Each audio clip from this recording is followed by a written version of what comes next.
Hi folks, thanks for watching yet again another honors geometry video with Mr. Murphy, this time on section 8.1. So chapter 8 in general is mostly going to be about quadrilaterals and classifying them and the different properties that the different ones have. But for some reason section 8.1 is a bit different. It's like an oddball that just focuses on polygons in general, and it examines their interior and exterior angle measures and some properties that correspond with those. So what we're going to be doing today in this video is coming up with some conjectures that maybe we come up with them by using inductive reasoning, and we work with them a bit, and maybe by the end up proving them using some deductive measures too. So let's talk about some things that we should be pretty familiar with so far. Suppose I want to find the sum of the interior angles of specific polygons, like a triangle for instance. I know that you know that the sum, no matter what type of triangle we're looking at, whether it's obtuse or acute or isosceles or whatever, the sum's always going to be 180 degrees. And we have a theorem that says that, right? That's the triangle angle sum theorem. Triangle sum theorem, something. The rest of these might be a bit shady. Like maybe you know that a quadrilateral is 360 degrees, just based on being told from the past or whatever. But like, what about a pentagon? What about a hexagon? What about an n-gon? Is there even some pattern? Is it the same for all of them? Like a triangle is always 180 degrees, but maybe it depends on the hexagon what the sum is. Let's see if we can come up with some sort of idea here. What we know about this class, basically, is that it's triangle class. This class is triangles 101.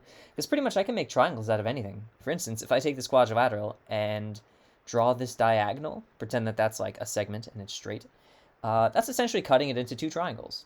And I could say that the first triangle has an interior angle sum of 180 degrees, and the same thing with the second triangle. I don't want to do all these arcs, you know what I mean.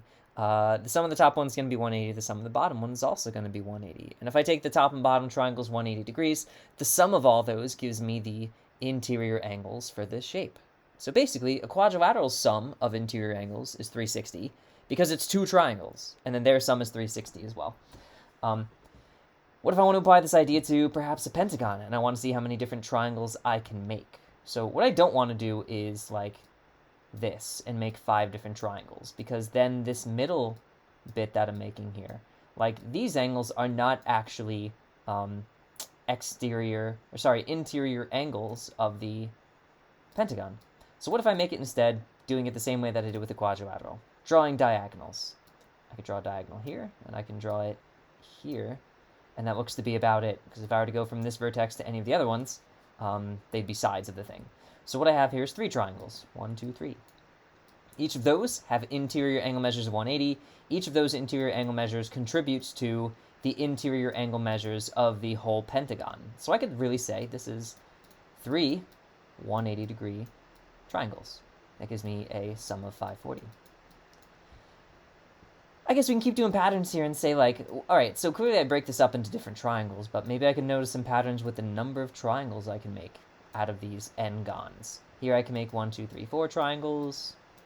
Remember here, I made 2 triangles. A triangle just, is a triangle. So it looks like as the number of sides increases by 1, the number of triangles that I can make out of the thing increases by 1 too. And then for every triangle that I have, it looks like that gives me another 180 degrees. That would be part of the sum of the interior measures. So like 2 times 180 would be 360, another 2 times that is 720. And then even so, I could kind of notice how these numbers are creeping up too, like 180 to 360 to 540. So let's actually like formalize this a bit. By looking at the number of sides each shape has, trying to find a relationship between that, the number of triangles, and then find a relationship between those and the sum of the measures of the interior angles. So a pentagon, that's a 5-sider. We said on the previous page that that was 1 to 3 triangles. And a hexagon is 6, that's 4 triangles. And we said here that this would be 3 times 180, gets me 540. And the next one is 720 for the same reason. So, I don't know, are we starting to see a pattern here? If you need a second, like pause it and think it through. But I think the pattern here would be to acknowledge that the sum of the measures of the interior angles for any different number of sided polygons is going to be related to the number of triangles I can make. It's going to be 180 times the number of triangles I can make.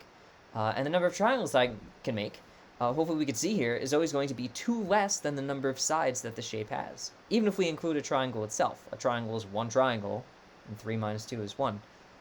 So let's see if I can somehow work these into my formula here and come up with something generic. Sum of interior angles. Again, take a second to think through while I write this, I suppose. It is 180 degrees per triangle. How many triangles does an n-gon have? It has n minus 2 triangles. So if you want to distribute this, that's fine, but it looks like, as it is, it's n minus 2 times 180. So I guess if I distribute it, it's 180 n minus 360, that's fine. But like this is fine on its own. Let's actually like do some exploring with this.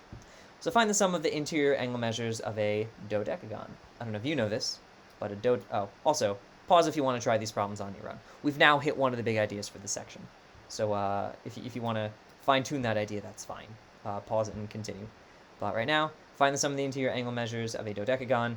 Dodecagon is a 12-sided thing. Decagon is 10. Dodecagon implies 12. So according to our formula from the previous page, that will be 12 minus 2 times 180. These numbers are nice and clean because I'm a nice guy. I'm excluding units here because I recognize that everything is in degrees. And 10 times 180 is 1800. Super. For the next one here, if I want to find x without making too many assumptions here, and I know there's other ways to do this, like looking at what angles are complementary. If I know what type of quadrilateral this is, that might actually help a lot. But as it stands right now, what I could say is that the sum of these angles, the x and the 108 and the 121 and the 59, is going to be 360. So what do? I add up all these values on the left, I subtract that sum from both sides, and I solve for x that way, which I'll just tell you. X ends up being 72, and this angle measure ends up being 72 degrees. So number 3 is going to be very similar, where I would need to know the sum of these. I would have to take each of these individually and add them up, and set that sum equal to, whatever our formula yields. I should acknowledge that if t and s are congruent, then they have the same measure, and I'll call that measure x, and I want to find out what it is. So let's set up an equation. X plus 93 plus 156 plus 85 equals something. Let's actually go back and use our formula one more time to find out what the sum of the interior angles is for a 5-sided shape, where n equals 5 for a pentagon. So the sum, according to our formula, which is again n minus 2 times 180. I already did this for pentagons anyway, but 3 times 180 is 3 times 54, add the 0. Sorry, I'm getting ahead of myself. 3 times 18, add the 0. It's 540. So, okay, 540. I already did this work on the side to save time, but it'd be 2x plus all this jazz equals 540. Subtract that jazz from each side, divide by 2, you get x equals 103. Perfect. If you want to double check, you plug 103 in, you make sure that 103 plus itself plus all this stuff is 540. Cool. One more thing that's worth talking about is, we already talked about the interior angles. Maybe we talk about the exterior angle sums too. So the sum of exterior angles for a convex n-gon is blank. So if it's one number, then we just find that number, regardless of n. If it's dependent on n, if it's a formula that somehow involves the variable n, maybe we could deduce it the same way that we did with the formulas on the previous pages for the sum of the interior angles. So if we're going to try to come up with some formula for a general n-gon, it might help to examine a specific case and maybe apply the same logic. So for example, a hexagon. And by the way, I guess I should clarify. An exterior angle is if I were to, like, suppose this is my... Oh, that's a bad polygon. Let me try this again. Wasting valuable video time, I'm sorry. If I have, like, a polygon, I'll keep it simple, like this, I guess. Whereas this would be an interior angle. An exterior angle is not the remaining, like, part of the 360 degrees. It's if I were to extend a side of the shape, it would be the outside piece of that. So in other words, it's the supplement. The interior plus the exterior is going to be 180 degrees because they're going to be a straight angle. The two are a linear pair, if you recall vocab from way long ago.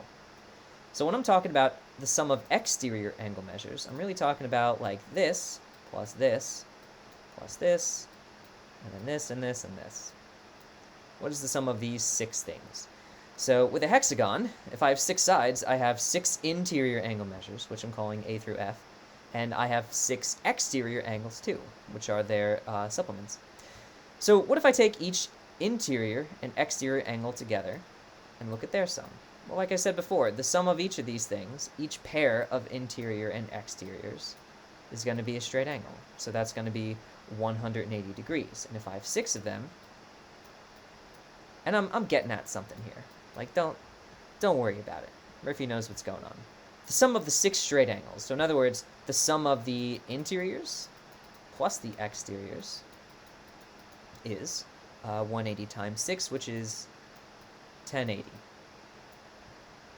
So it kind of looks like if I take the sum of the interiors and the exteriors, and I know their sum, I could use my formula to find the sum of the interiors, and then kind of use the difference to find the sum of the exteriors. So for instance, here, the interior angle measures, their sum. Let's see this in a different color now, I suppose. I could say the sum of the ints. Being a bit lazy now because writing on this is hard. Well, I'll do equals. That's going to be equal to the whole, like, n minus 2 times 180 thing, which ends up being 720. So this is 720. So I could ask then, what if I want to find the exterior angle measures, their sum?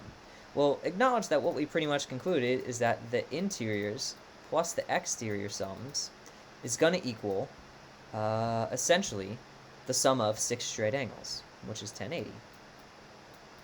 So it sure looks like if I take this 720 from the interiors and I try to solve the exteriors that way, whoops, I could subtract 720 from each side of this equation. I got the math figured out, no problem. It's going to be 1080 minus 720 is 360 degrees. So the exterior angle measure sums, so this guy plus this one, you know, all 6 of these things are going to add to 360 degrees. So again, that was one specific case. That was with a hexagon. So we don't know if the 360 is going to be true all the time. We don't know if maybe the formula is like the number of sides times 6, or times 60 rather, because it's 6 sides, 6 times 60 is 360. I don't know, we don't know. But let's use this same kind of logic to consider what it might be for general n-gon. So let's think for a minute. For general n-gon, if there's n straight angles, that's going to be 180 for each of them. 180 n degrees is going to be that sum. And again, this is just kind of like based on the definition of straight angles. We're going to be working in terms of n because I'm talking about an n-gon. I might come up with a formula that involves n. So the interior angle measures, we have a formula for that too, right? That's n minus 2 times 180. So if I do the whole, like, interior plus exterior equals, like, the sum of the straight angles thing here. What if I take that here and I say the interior angles are n minus 2 times 180. The exteriors, which I'll leave them green, I guess. The exterior sum is just, you know, whatever it is. That's the thing we're trying to find. And then, I guess I'll put this in, go back to red. That sum is going to be 180n. Then it looks like I can kind of solve this and then come up with an equation or something in terms of exterior angles. And I could essentially get the green segment equals, the exterior angle sum equals something else. So let's try to actually solve this for the green part. And maybe that's useful if I kind of distribute this 180 into this set of parentheses, or I multiply n minus 2 times 180. N times 180 is 180n. Negative 2 times 180 is negative 360. So I'm left with this. Plus exterior equals 180n. So now we should be looking to see if there's any part of this that simplifies. I have a term of 180n on the left. I have a term of 180n on the right. So if I subtract 180n from each side, 180n minus 180n, I end up getting, I'm just gonna stick to this color now. Negative 360 plus the exteriors equals 0. So what does that mean? It looks like that means if I add 360 degrees to both sides, which I'm running out of room for, plus 360, sorry, and then plus 360 again, what we should notice is that the n's canceled out. Like, there is no more n as part of this. It looks like the exterior angle sum is 360 degrees. There's no n as part of this, which means it's not a formula. It's not like it was on the previous pages where the the sum of the interior angles was dependent on how many sides the shape has. It kind of looks like no matter what, in this case, it's going to be 360. It kind of looks like it's always 360 degrees. So I could actually kind of demonstrate this with a GIF that I took from the internet, of course. So here we have, love having moving parts, prove my point. On the top left is a triangle, then a quadrilateral, then a pentagon, then a hexagon. What we end up seeing is, in its expanded form, the sum of the exterior angles are going to be like the arcs that are colored, you know, whatever they're colored. Red here, blue here, green here. And it looks like, as I kind of converge things, as the shape gets smaller and smaller, it looks like these angles end up, when you take their sum, forming a circle. And how many degrees are in a circle? 360. So that's the kind of like visual demonstration of why it ends up being 360 degrees all the time, as a sum of exterior angles. On top of the fact that we pretty logically proved this using deductive reasoning too. If you want to take a second to pause the video and work on these, that might be a good idea. But I'm just going to carry on. Let's actually go with a neutral color, magenta, and start applying some of those concepts that we just talked about in the previous page. So here, the 2x, the 89, and the 67 in the x, these four angles are exterior angles for this polygon. So if I want to find x, what I could do is create an equation that relates all of these things. So we know now, we proved actually, that the sum of the exterior angles, in other words, these four angles, of any polygon, never mind not 69, 89, of any polygon, even if it's a quadrilateral or not a quadrilateral, is going to be 360 degrees. So let's set the sum equal to 360 degrees. I'm going to skip some of these bits. I know I would add these two things, then subtract it from both sides. The 2x plus x is 3x. You divide by 3, blah, blah, blah. You get x equals 68. And then that's that. This one's a little bit trickier. Find an anterior and exterior angle measure of a regular heptagon. So a couple things to parse through here. And again, like, if you haven't given this a decent shot, pause it and try. Like, really try. See if you can figure it out, because this is a challenging one, at least from the start. One thing to consider is that a heptagon is 7 sides. Let's just knock that out right now. Regular implies two things. It implies writing is hard. Equilateral and equiangular. Only one of those things matters now, though. Like, we don't care about the sides. We care about the equiangularness of it. Angular. There we go. Equilateral and angular. Perfect. That matters here because look what's being asked. We're being asked to find an anterior and exterior angle measure of a regular heptagon. So we're only asking for one of these things. And up here, if I said, like, give me a measure of an exterior angle, you'd have to ask, like, which one? They're all different. Down here, though, they're all the same because we know that this being a regular heptagon implies that it's equiangular, which means all the interior and exterior angles are going to be the same thing. It's just the same thing. So what I can say then is that if I were to, like, draw this out, I don't think I could comfortably, reliably draw a 7-sided thing, is that the sum of the 7 exterior angles, like, let's call them x, would be, the sum of them would be 360 degrees. So if I'm adding x to itself 7 times in order to get 360 degrees, then I could say the exterior angles, each of them being x, well, I could set up the equation, 7x equals 360, and then I could solve for x this way. X is 360 divided by 7, which definitely not an integer. We're going to say it's approximately 120, oh, that's not right, sorry. I'm getting ahead of myself. This is 51.429. That is an exterior angle of a regular heptagon, because they're all the same, because the shape is regular. So in terms of an interior angle of a regular heptagon, I'm going to go down here for a second. I'm going to, like, erase this in a minute, but let's say an interior angle is equal to y. I'll just call that y. what I could say is that the sum of them, like the sum of all the interior angles, 7y, is going to be, well, I could say, I'll let that be one representation of the sum. I could say that. What I could also say, though, is that a heptagon has the sum of interior angle measures of 7 minus 2. If I just use the formula, right, the whole, like, n minus 2 times 180 thing, 5 times 180. Ooh, should have done this on the side. I think that's like 900. So what I could say is that the sum is 7y, but the sum is also, because of our formula, 7 minus 2 times 180. Yeah, 5, carry the 4. Yeah, right. So I can say that 7y is 900, and if I divide 900 by 7, I get that it is 128.571.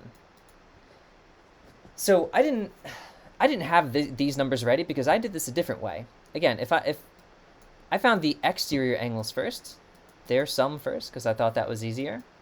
But I could just acknowledge that the interior, and well, an interior angle and an exterior angle, they're going to be supplements. Because, like, here's an exterior, here's an interior. Together they make a linear pair. So if I know one of them, I could find the other just by doing 180 minus it. So what I did is I said if an exterior angle here is just 360 divided by 7, if it's approximately this, then the interior angle would have to be approximately its supplement, which is 180 minus this, which is, again, 128.571-ish. So if you're posed with a problem like this where you're being asked to find an interior angle for a regular polygon of, however many sides, you could use the method that I did in the bottom half that I'm now erasing, or more easily, you could find the sum of an exterior angle just by dividing 360 by it and then taking the supplement of that. Because if you know one of them, then you know the other, because they add to 180.